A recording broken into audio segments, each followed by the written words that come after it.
What's up, YouTube? Mr. LMSC here, and we are bringing you today the June 2020 Diablo 4 quarterly update. Wait until the end of June to get it out, but it did come in June, so that's 2 for 2 now, I think, right, on their updates. Maybe 3 for 3. They're doing well with it. I appreciate that at the very least. We also have a small announcement in terms of Diablo 2 Remaster information, so we'll throw that in here as well.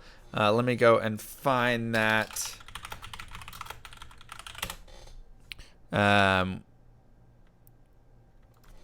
Really quickly. So it's going to be fun. We got some cool stuff. And here we go. So we'll go ahead and start with this right now. This will be the easiest way to start.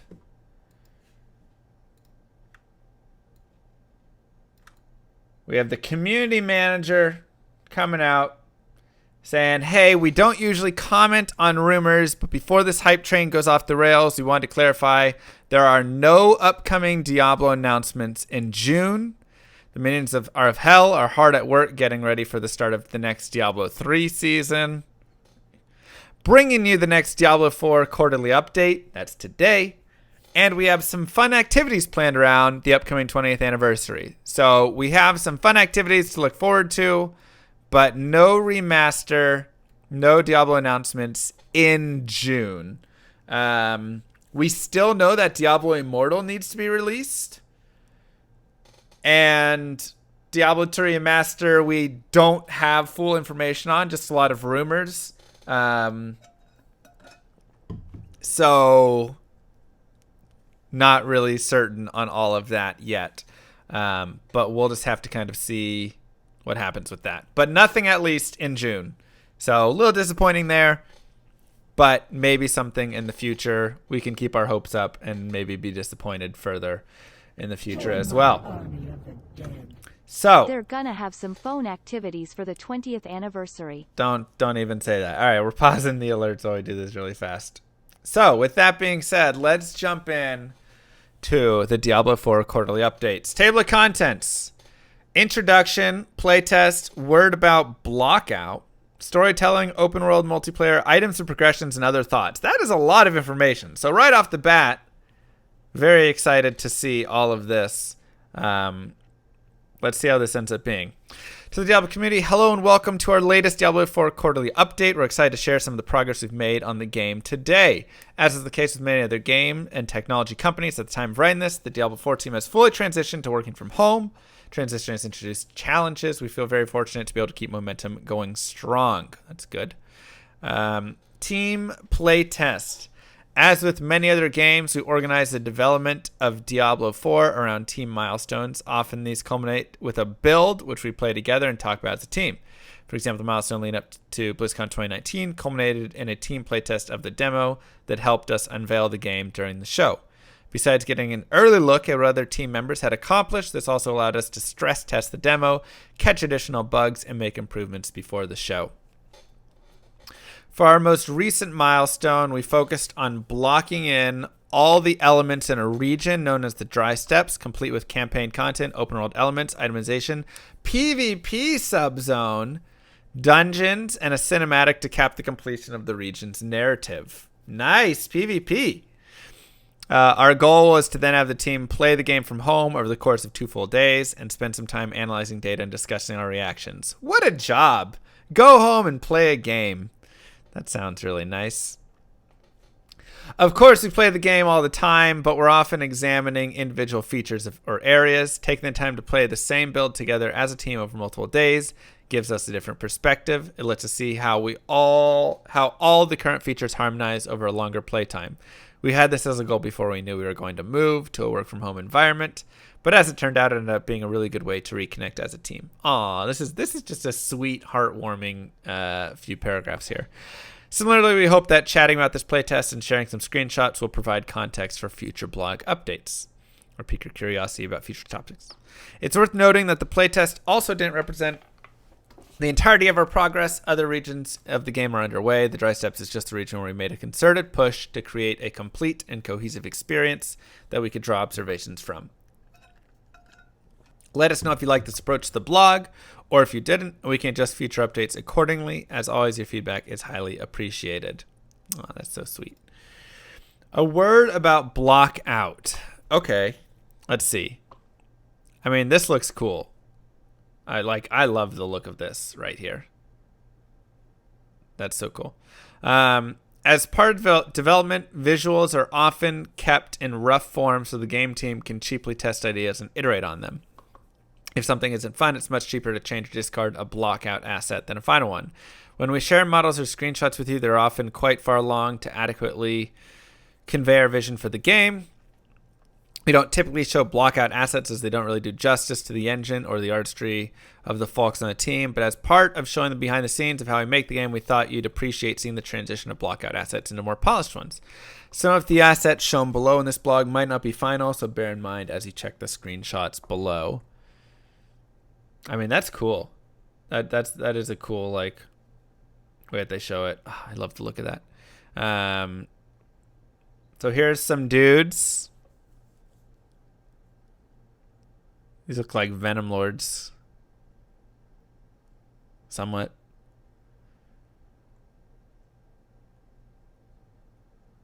Classic demon from concept to block out to in-game art.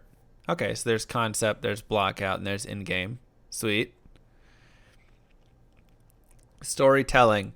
A couple of things have evolved how we deliver story in Diablo 4. First, we have conversations. In D3, we relied on UI panes with the character's name and portrait. We're experimenting with a mix of tool-generated and manually choreographed cameras to tackle conversations. For simple interactions with NPCs, we bring the camera in closer to the characters while still maintaining an overall isometric feel, and use a library of animations to deliver the general gist of the conversations. For more complex conversations, we take a similar camera approach, but here's the character's movements and animations are more deliberately handcrafted.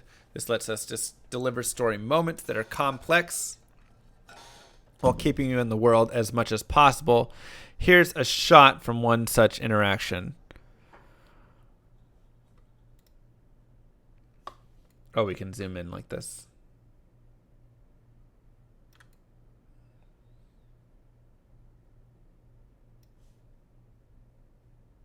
Okay.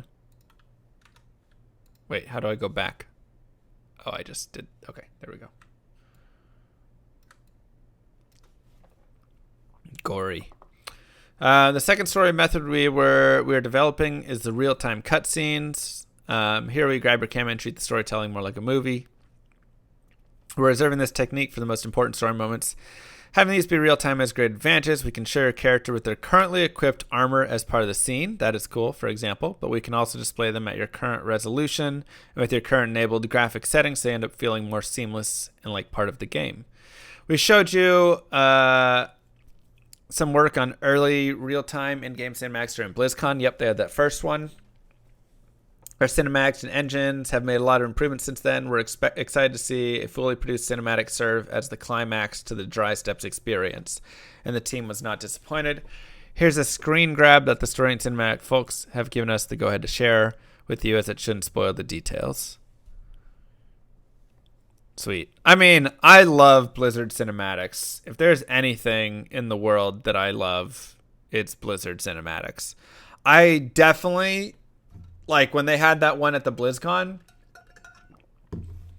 my first thought was, like, please don't overdo it. I don't want, like, every time I enter a room there to be a cinematic or there's a cinematic. Like, I don't want it to be overdone, but end of an act, end of a region, perfect time for it.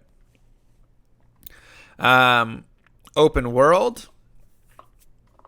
One of the main new features we are bringing to the Diablo series is the open world of Sanctuary. While you can concentrate on the story campaign and work through that, we have a variety of open world systems and pieces of content that you are also discovering along the way. If you want to take a break from the main campaign and go exploring, crafting, or PvPing, you are free to do so, which is cool.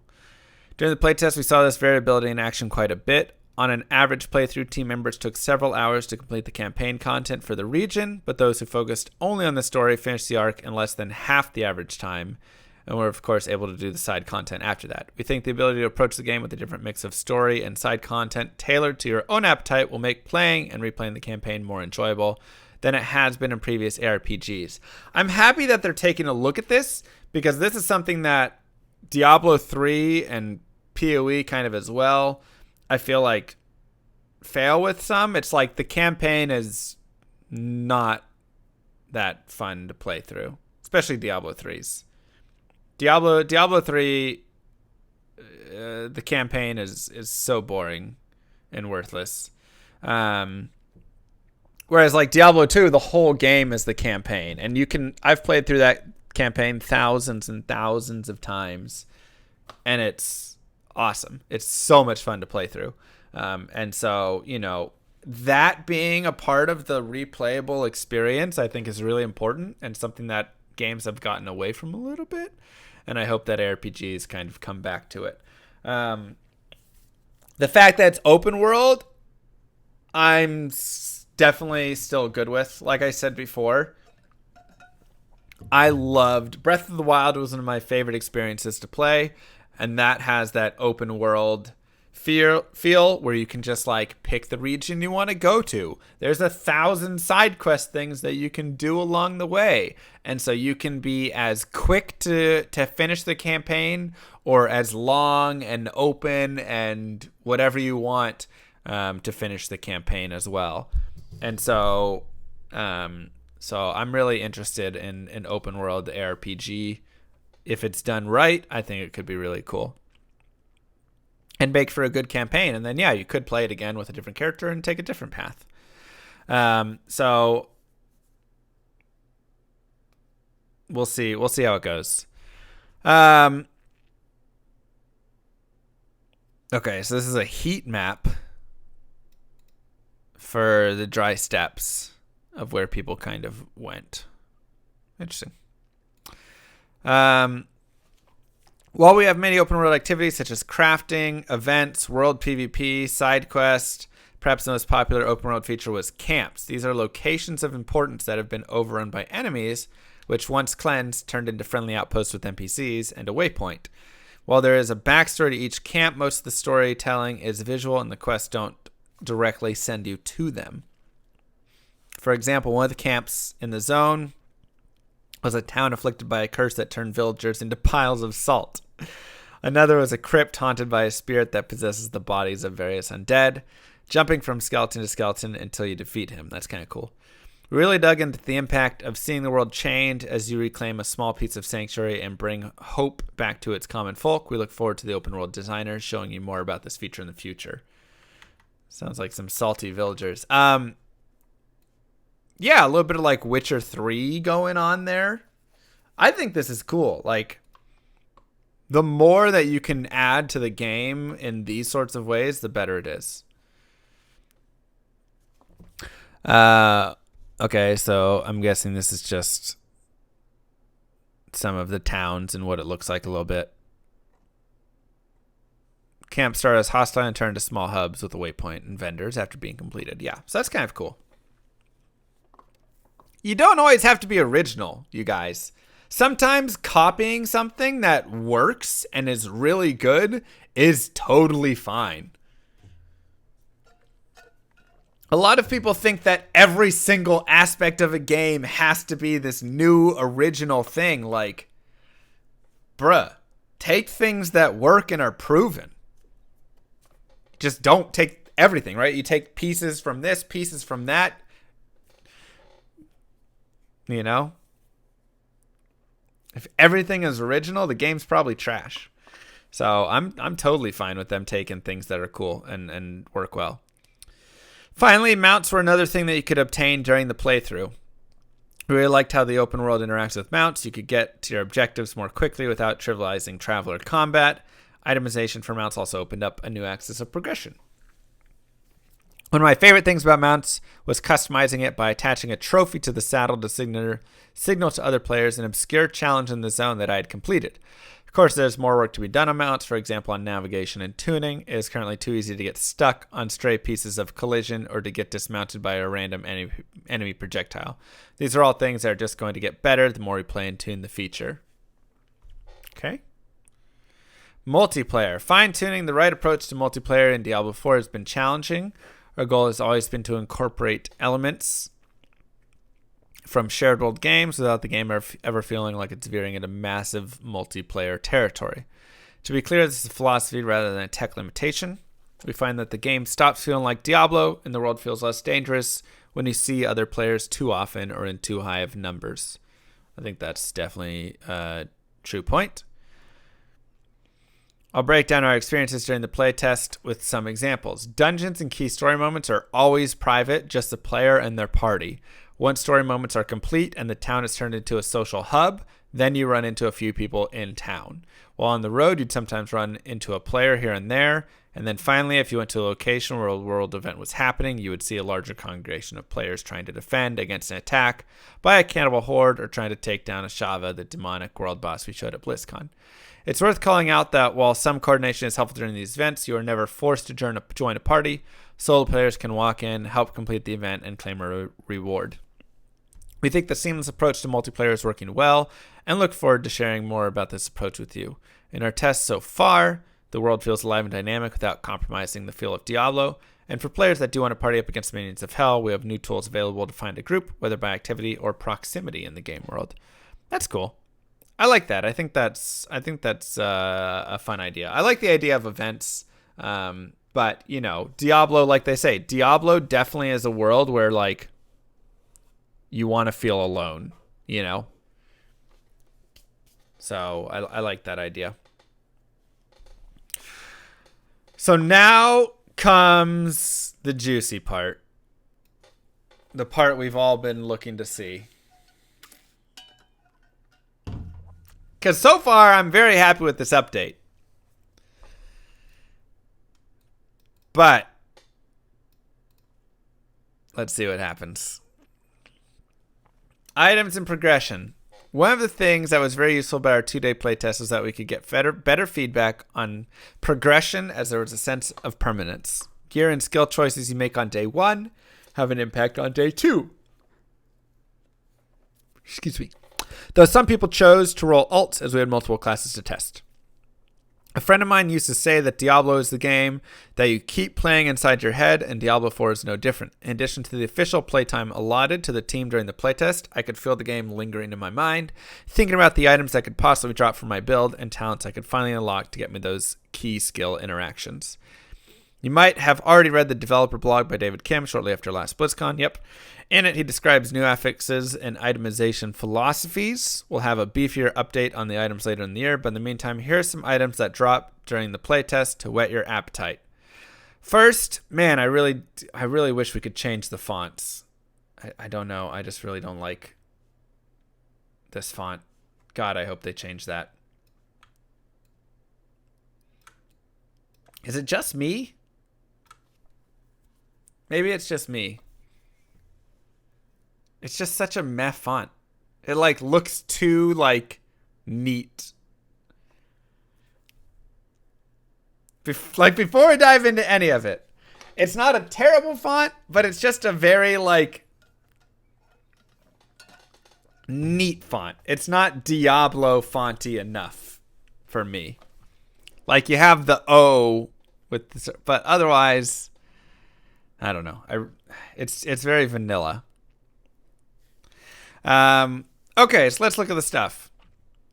Eminence Anvil, rare amulet. 18% crushing blow damage. Requires 33 ancestral power. So there's that ancestral, demonic, angelic power thing. 4% damage while healthy. 2% hit effect chance. Jeweled mythical staff. 854 weapon attack. Ugh. There we go with those big old numbers. 25%, 0.4% gem strength in this item, and it has a socket. 27% crit strike damage, 17 angelic power, 15% range damage, 12% mana reduction, cost reduction for sorcerer. 167 defense pants, plus 1 to rank of Call of the Wild, 5% chance to heal 47.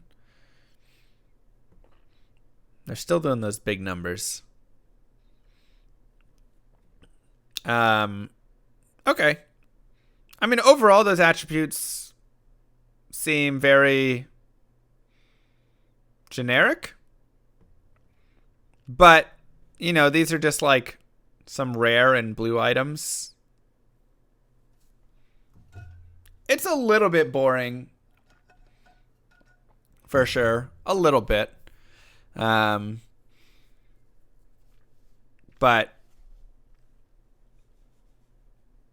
who knows?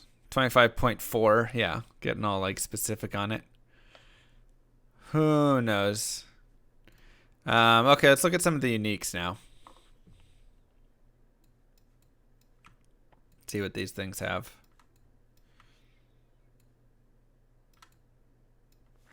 Uh, 268 defense, 3.5% cooldown reduction, 4% dodge chance, 13% control duration bonus, 9% damage reduction while evading. Control duration bonus. Okay. Teleport forms a rift in your path that increases your crit strike chance by 39%. Uh-oh. Be careful with crit strike chance. Let's not go crazy there, man. Oh, that worries me a little bit. 2600 weapon attack. Again with these numbers. 6% crushing blow chance. That's fine. Angelic power. 16% slow chance. Sure, that's fine. 12% damage to stunned enemies. Crit strike with storm skill. Form an aura of lightning around you that shocks nearby enemies for 50%. 263 defense. 8 ancestral. 4% damage to healthy enemies. 12% damage to stunned enemies. 6.5% immobilized chance. Skills that cost fury will consume all remaining fury and grant a 3.8% damage bonus for each extra point of fury consumed. Okay.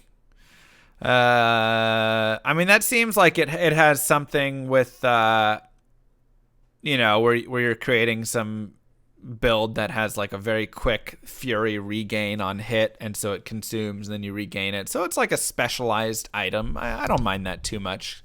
It allows you to kind of have some specialized builds. Chill grip, 290 defense, 5% stun chance, crushing blow damage, angelic power, mobilize enemies. When your minor destruction spells critically strike your next major destruction spell, costs no mana and has a 100% chance to critically strike. Okay, getting a little Path of Exile crit strike craziness with those chill grips. Ire, 1202 weapon attack, crushing blow, slow chance, gem strength in this item. Basic skills deal 20% less damage, but generate 60% more fury. Okay, so that's kind of like one you're using with executioners maybe. Nature's balance, 10% crit strike, 9% crushing blow, 6% melee, 8% physical. Melee damage versus physical damage. Huh. Storm skill damage increases earth skill damage by 17%. In addition, earth skills increase the critical strike chance of storm skills. A lot of crit strike going on here. Overall, okay. I still hate the look. Like, to me, this is just like such a boring look of items. The font and the way that the item is just like up in the corner, and I don't know. I still don't like the look of it. Looks very Diablo 3-esque. For sure, and Diablo 3 items are clearly not good items. Numbers are kind of large, so, you know, that always worries me a little bit when we see these massive items. And the crit strike stuff seems like it might be going a little bit off the rails, and that worries me a little bit. But, I mean, a lot of these attributes seem fine.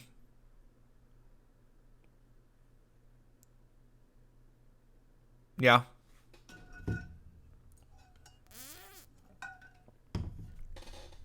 I just worry about some of those things. So yeah, items are so far still kind of the most disappointing part, I'd say. crit plus crushing blow plus crit plus this skill makes other things crit more. You know, all that stuff is a little bit concerning. I don't know. Maybe it's just like too much with all of that. Like, I almost want that stuff simplified down. Just like freezes target, 50% chance to slow. Whatever, you know. Like, simplify those and then have like the cool thing still going and get rid of the crit. There's a lot of stuff that's just very like a little convoluted in all of that, and a lot of like numbers and things that like don't need to be as complicated. So like simplify it down, throw some useless stats on there like damage to undead and light radius and whatever. You know, just some really random stuff. And some people disagree with that. They want everything to be useful, but like I think it makes it more fun when you have useless stats, so that way when you get everything amazing, then it's even better. But yeah, there's a lot of like complex interaction with all of that, which like can be cool because it can make builds more, you know, when you're like building specifically, you're like really fine tuning these builds. You're like, okay, I'm gonna get these chill grips and I'm gonna get this and I'm gonna do this, and so then my earth skills go off and then that helps my right. It's kind of got the like PoE theory crafting to it a little bit. But yeah, I'd totally be cool if they just simplified numbers to like 5, 10, 15%, 50, you know, stuff like that. Instead of all these like 3.7s and whatever. And the look is still probably my least favorite part. Like nothing about these items makes me go, whoa, you know, like look how cool that looks, because it's just this tiny little like thing in the top corner. Anyways, other thoughts. The overall feedback from the team was that even at these early stages, Diablo 4 is very fun to play. Classes especially are going down a promising path that we're excited about. We're taking cues from what makes Barbarian's arsenal system or the dude shapeshifting feel special, and looking for ways to apply similar innovations to all classes. The playtest was also a really good way to put our tech thought through its paces. Since we played at home, we got to test the game a lot of different setups, from graphics cards to screen aspect ratios to network speeds. We also had the opportunity to exercise our client-server technology, including deploying builds with fixes to bugs during the playtest. Of course, we still have a lot of work ahead of us, and to be clear, we are not at an alpha or beta stage yet. We don't typically discuss our early milestones publicly during the course development, but we think it's especially important to continue to share our progress during a year without BlizzCon. It's true. Also, this was an important milestone for the team, as we feel it corroborated that we have all the key ingredients for a great Diablo 4. Of course, we'll continue to seek feedback and iterate as we drive to completion. We hope you enjoyed this update, and as always, we welcome you to share your thoughts on the platform of your choice, whether it's our own forums, other sites, social media. We really appreciate comments and your feedback. We're happy to see a lot of great discussion after the last blog, which had a bunch of conversations on our end as well. We are also excited to see the range of topics you want to hear about. Based on your response so far, we think talent trees, yes, are by far what you're most eager to discuss, so we'll make sure to queue that up for our next blog. Items continue to be a popular topic, as there was also a lot of interest in music. Interesting. We are shooting to have more updates around those topics in later year. Let us know how that sounds. Thank you for taking the time to update. We can't wait to share more of Sanctuary with you. Luis, game director. All right. I mean, overall, I like a lot of where it's going. I think items are still items and talent trees, and obviously we don't have a talent tree update, but I think items and talent trees are still where we need to discuss. Right? Still where we need to discuss, and I'm going to bring up Diablo 2. Who'da thunk it? Because I think this is a fantastic spot for it. So, first things first, with talent trees, what I really like about Diablo 2 is that you are specializing a build. And I think Path of Exile does this as well, and almost does it better, though their thing is a little bit maybe too complex with their talent tree. And their skill tree, and obviously gems are like their skills and whatever, but they still have the talent tree and all of this. There needs to be decisions made, permanent decisions made for a build. Okay? That is just like the most important thing I think that needs to be in these games, something that Diablo 3 didn't do, and something that the demo of Diablo 4 didn't have, was permanent decisions. If you make it so I can always just change the skills that I use at that time, whatever it is, it is worse. It's just, I don't know. I just don't like it. I just think it makes for an inferior talent tree. No decision matters, anything like that, when you can just always be whatever you want at any time, and it doesn't even have any issue whatsoever. And I don't mind there being a skill reset. They have Orbs of Regret in PoE. I think those are great. You have your, go to Akara and reset your character in Diablo 2. I think that's great. But like having prereqs to get to skills, I think is good. Having, permanence in placing your skills, having all of these things, I think is really helpful and really great, because then when I'm playing along, I go, oh man, I really want to get and be a Hydra sorceress, which nobody in D2 wants to, but let's say I want to. Okay, well, I need to like plan when I need to get these skill points so that I can get Hydra at level 30 when I get there. And I'm like thinking about that. And oh, Firebolt and Fireball are prereqs to Hydra, and they're synergies. And so I'm going to be like working as a Fireball source and then moving into a Hydra source later on, right? Making these decisions along the way, thinking about if you're going to dual spec, what spells you're just going to get for utility, frozen armor, do I want to get warmth or not? Like, all of these decisions are even more important when it's a permanent skill, because now I'm not just deciding, oh, I want warmth for this area, and then I'll just not have warmth for the other area. Here I'm saying, like, I'm going to sacrifice some damage. I'm putting a point not into Fireball to gain more damage. I'm putting a point into warmth so that I get the utility of some mana gain. I'm putting a point into Frost Nova, into Frozen Armor. I'm putting points and sacrificing damage, or not sacrificing damage and not putting those points, to be more defensive, have more utility, have more whatever stuff for all of that. And I think that is a very important thing in the talent tree. And if everything is always just available, you're never having to really make that decision. You just go, oh, in this area, Frost Nova sounds nice, and then like it's not nice later, and so I'll just like not have it there. Then it's like, yeah, you're making the decision for the area, but you're not making this permanent decision where you have to think, okay, for all these upcoming areas, it might not be useful in all of them, but like in these ones it will be, and do I want to take that risk? And to me, permanent decisions like that make for a better game.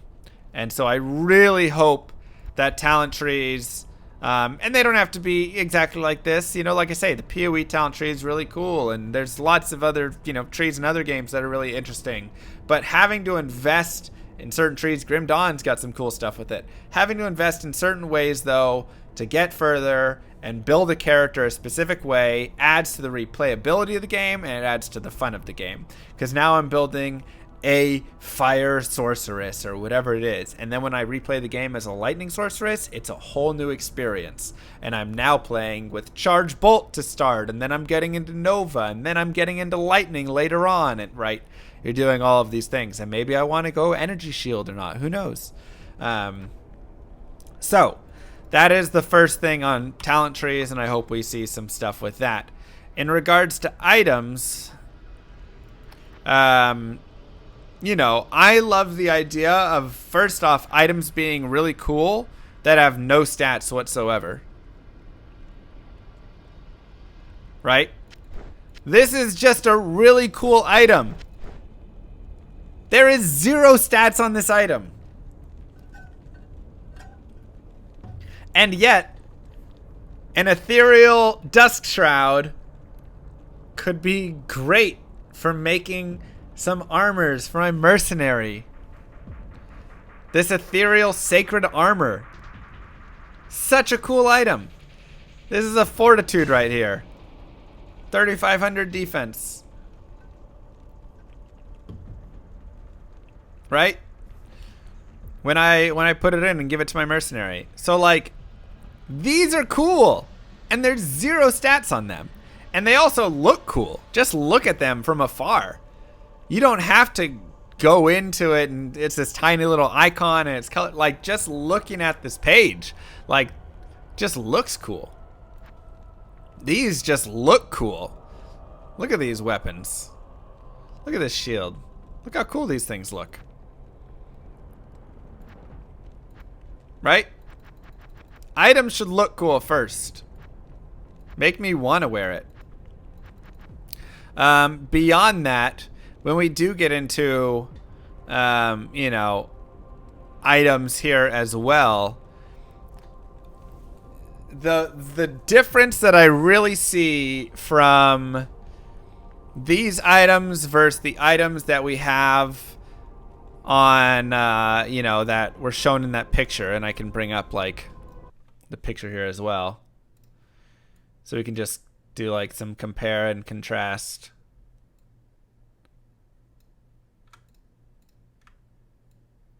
Gosh dang it. This one. There we go.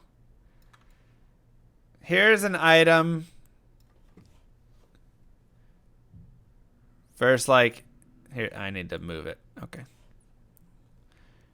Right.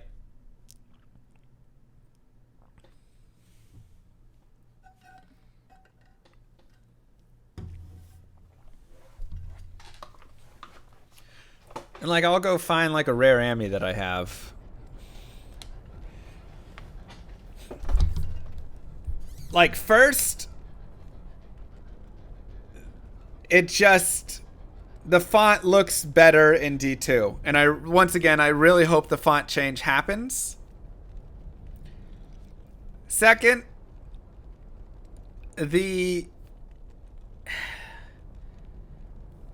it's hard to put it into words why the D2 item looks so much better than this D4 item here. I guess the amulet, first off, is very uninspired. So it doesn't even have like a cool skin. The art style is very bland right there. So that part I don't like on this amulet specifically. I mean, I'm sure there's amulets that maybe do look cool. But just like, maybe it's just too perfectly set up. You know, it's too much of like a perfect tooltip, kind of. Which is a weird thing to say. But like, just like, I mean, I understand they want to do 4% damage while healthy, 2% hit effect chance. You know, once you get to know these things, I'm sure that's fine. But I feel like there's a better way to just display this that is just looks better. That's all I can say. It's just too perfect. The little like triangle, the spacing, the font, everything about it just like looks too much like I would see it on a PowerPoint, I guess. It's very clean.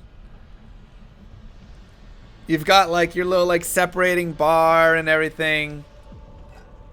Everything is perfectly aligned. I don't know. So for me, the art style doesn't look great of it.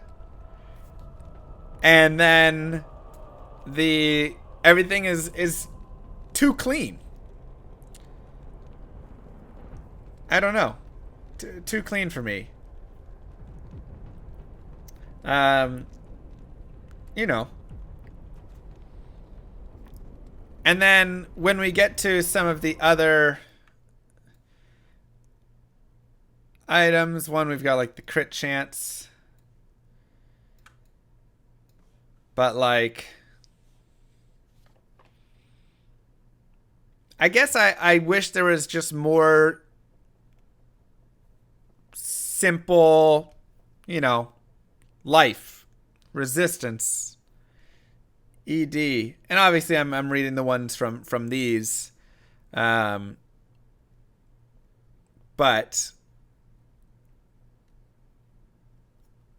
everything is this like percent full whatever thing. Man, it's hard to put it fully into words. Like, I don't even mind all of the attributes on these items. I definitely mind the... I am screwing up my overlay so badly. I definitely mind the look. Right? Compare like that staff to like this staff, right? Like,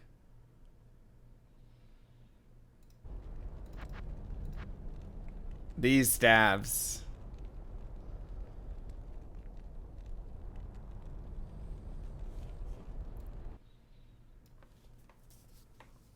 Like, make a staff look like a staff.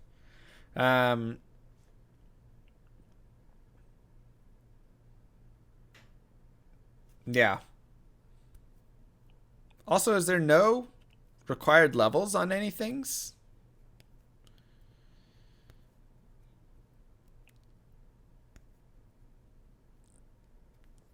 Or anything like that?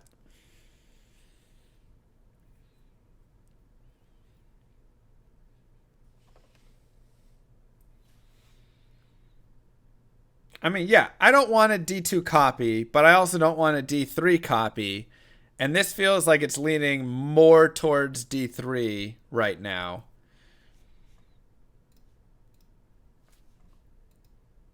And that's where my concern comes from.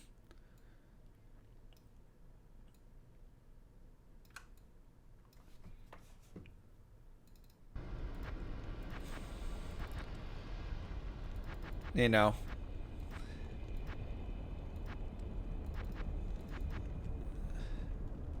Like, here's like maces that I'm using in D2.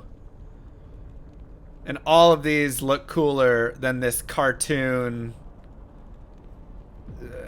club that the D3 shows, right? Or D4 shows.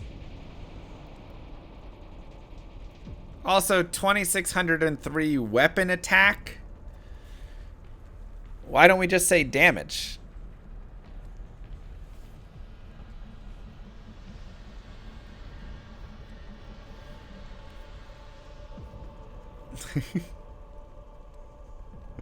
Maybe there's a specific reason for that. I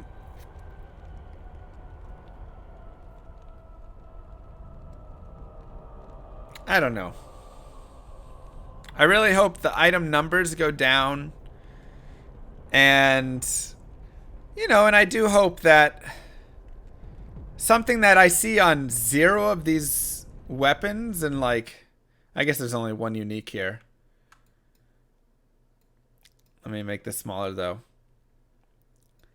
So like, these uniques have their ability things, right?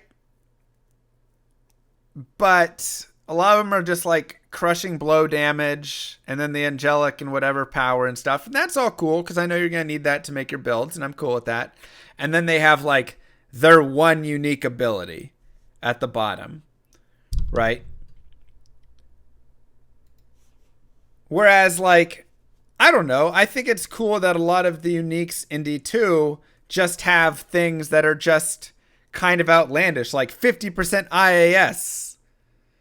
And so like, this weapon, it's not telling you this is for storm skills, or this is for earth skills, or this is for anything like that. It's just saying, hey, here's a weapon that's just like really fast and it's got some cold, light, and fire damage. And so when you're fighting against a lot of immunes, maybe you pull this bad boy out, and it's really, it's going to be helpful because you're going to be able to deal like different kind of these damages, right? And then these ones, this has meteor charges, and like a lot of these things aren't even useful completely. So I'm not saying you have to add all these things in, but just like they don't tell you exactly how they need to be used, right? I guess that's the part that I really like about these, is they're not saying this needs to be used with this specifically, but you can kind of just make your decisions and think about things and go, oh, this has deadly strike and open wounds and crushing blow. So, this is for a druid, but I'm going to use this on my barbarian because like I need those things right now, Those are just like clubs, right? It's like all these items have like various different things. And some of them are useful for, magic damage. Some of them are useful for high res, even though it's like a bow, but this has 35 cold res on it. So like, what I really love about uniques in Diablo 2 is that they aren't specifically just generic kind of items with generic things and stats and attributes that you can find on any weapon and then in a unique effect, but rather they are unique in their entire, they have attributes and things like 50% IAS. You're never going to find 50% IAS on any weapon whatsoever in the game, except for a unique weapon. And so it creates this like, you decide, oh, well, that could actually be useful in this way, right? It gives the item a lot of personality without saying like, this is good for this exactly. And that's kind of what I'm seeing for these items right here is like, sure, you could use Runeworker's Conduit without playing Crit Strike Storm skills, but it doesn't look like an item that would really matter outside of that. 6% Crushing Blow, 30 Angelic Power, slow chance hit effect, damage to stunned enemies. That looks like all attributes that you can find on a rare item, right? And so the only legendary unique thing about Runeworker's Conduit would be if I'm using it with critical strikes for storm skills specifically. And so that's what I think makes a unique item or a legendary item a really cool item. Isn't just having that little thing, but having these weird combinations of attributes that you're literally not going to find anywhere else. And so then you could say, even without using the unique effect, this item could still be really cool because it has 50 IAS, or it has 1 to 200 fire, light, and cold damage, or it has whatever thing on it where you go, huh, okay, I could use this in some really interesting build. So when I go to items and say these items look bland, I mean it in that way. I don't mean make the damage numbers larger. Make it 30.4% chance for blah, blah, blah. Make any of this.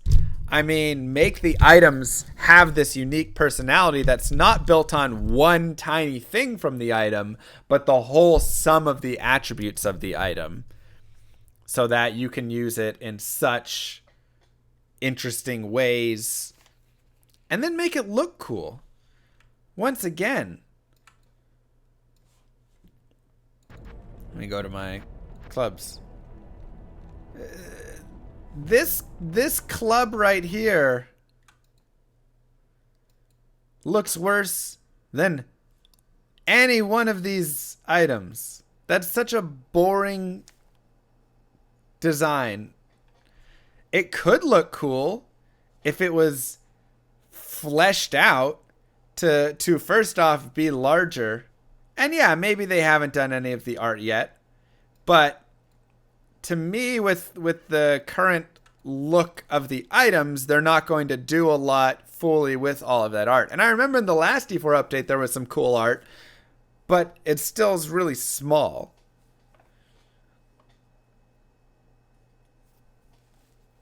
Yeah, like, is this a wand? Is this a club? I don't know. And once again, they probably aren't done with all of this art and all these pieces and all this stuff like this. But, you know, make it bigger. Make it bigger and make it less perfectly clean and polished, which maybe seems anti the like UI designer's thoughts. But for someone who's playing this dark, gritty game, I kind of want a gritty feel to everything. And this is suddenly like I'm opening up Microsoft Word to read about the item, you know?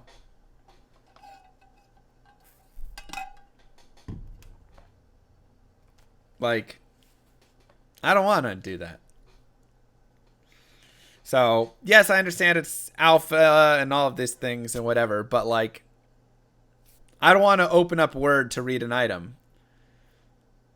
I want it to fit into the colors and the feel of the game and everything, not to be this perfect, you know, everything about it.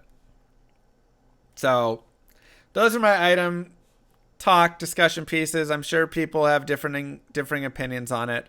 Overall, still excited for everything from the D4 update.